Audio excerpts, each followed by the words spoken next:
He drank a lot. He took drugs a lot. Much of it accounted for most of my money. Jess was with her husband for 10 years. During the recession, he started to stay away from the house more and became more abusive towards her.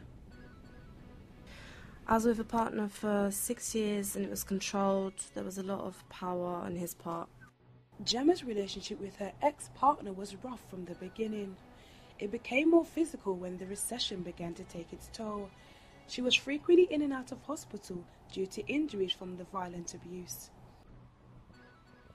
According to Home Office statistics, 1 in 4 women would experience a level of domestic violence in their lifetime. An estimated 1.5 million incidents of domestic violence against women are reported every year in the UK and claims the lives of 2 women every week. Last year, experts and charity groups in Britain predicted these figures could rise as the recession puts more strain on relationships and families. In January last year, figures from the Metropolitan Police suggested that there was an increase in domestic violence in England since January 2008. More than 25% of violent crime reported to police in Britain is domestic violence of men against women, making it the second most common violent crime in the UK.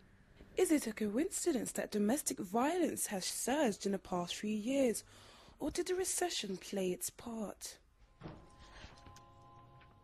Oh, you're here. You're hurt. Here. How was he today? Your leading man? Oh, gentle heart, please. How did it feel? Did it feel real? It's my job. Sorry, we didn't agree to that. That wasn't in the script. Oh! Please, I didn't agree to this.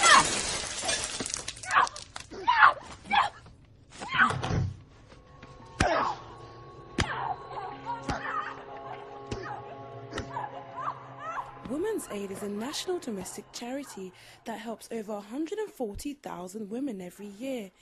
What you just heard was the Women's Aid 2009 advert for domestic violence. The charity often does adverts like this to raise awareness about the issue.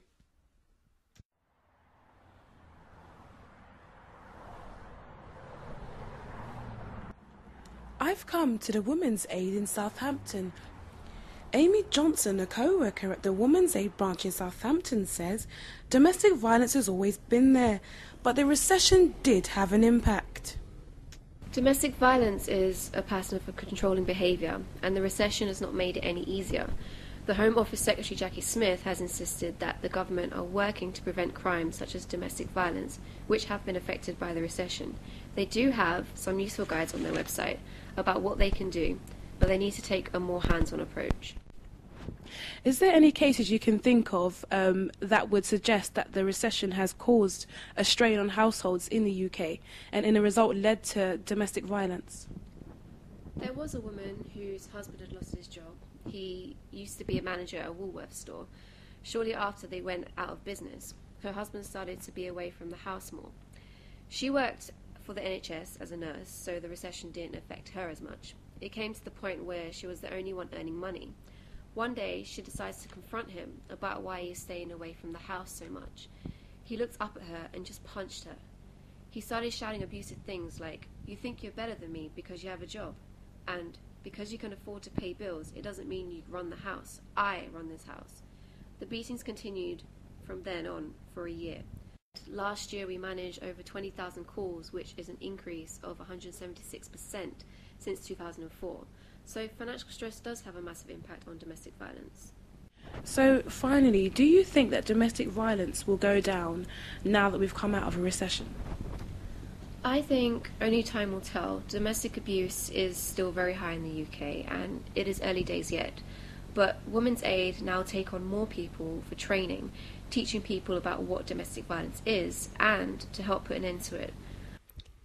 Broken Rainbow is a charity that offers help to homosexuals who suffer from domestic violence. The charity's helpline coordinator, Tor Doherty, says it's hard to determine a link between domestic abuse and the recession. Our calls generally have increased year on year, and that's clearly while the recession's been happening, but it would be difficult for us to know whether that's in a response to the recession. It's very difficult to talk about what causes domestic violence, because if we were able to say that a shortage of money caused domestic violence, then everyone with a shortage of money would be perpetuating or experiencing domestic violence, and it doesn't quite work like that. What we hear about much more in terms of shortage of money is how it limits people's options. So if there's less money in the household, the victim may have less choice to leave. The money might be controlled much more tightly than it ever was. People might be held accountable for every single penny that they spend. I spoke to somebody a couple of months ago, and we were talking about their partner had so much control over their money that they literally couldn't access £10 without it being seen and without being asked to account for it. Now, how do you leave the home when you can't access any money? It's very difficult. So what we were doing was making a plan for that person to leave on their payday, so that on their payday they would turn up at the bank, empty their bank account and go.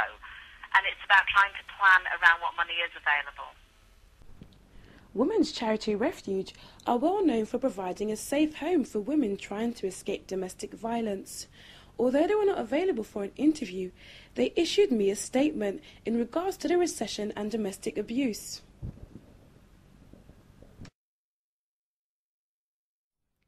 At Refuge, we haven't seen any evidence to show a direct link between incidents of domestic violence and the recession. The idea that men hit women because they are stressed over issues like money is a myth which we encounter frequently. Some men who abuse their partners do suffer from stress or financial worries. Men who may have lost their jobs in the recession may well abuse their partners. But many more men who also experience these problems are never abusive. Women experience stress too, yet they rarely beat or abuse their partners to the extent that men abuse women. Blaming stress, or for that matter unemployment, drink or drugs, is an excuse, a way of denying responsibility. These things may be the trigger for individual attacks, but they are not the root cause of abuse. Domestic violence is systematic, purposeful and pattern behaviour designed to control another person. It is an abuse of power, and perpetrators come from all walks of life, all classes, all income brackets, all races and ages. No matter when or how domestic violence occurs, it is a serious crime. Refuge does not believe that the recession in itself is a root cause for domestic violence. It was occurring well before the recession and will continue regardless of economic recovery. Men abuse women out of desire for power and control, and because they get away with it. This being said, the recession may have an impact on a woman's financial resources, her sources of support, and her ability to access state-funded services. When did the abuse start? For 6 years, I was with my partner. He was extremely abusive from the start, verbally as well as physically.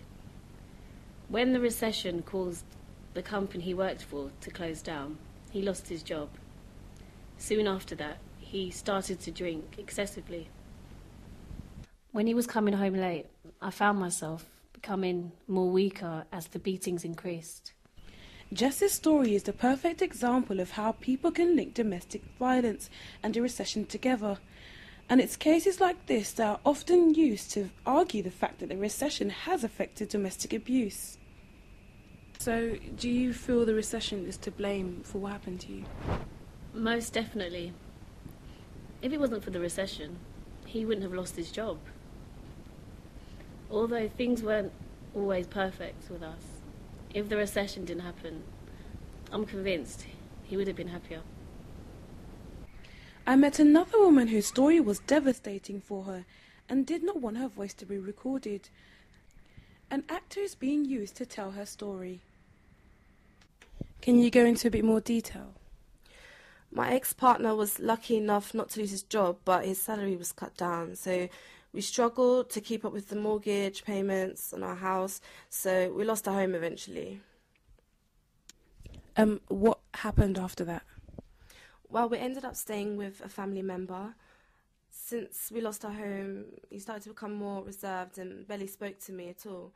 I tried the best to support him, but as time grew on, he stopped letting me in.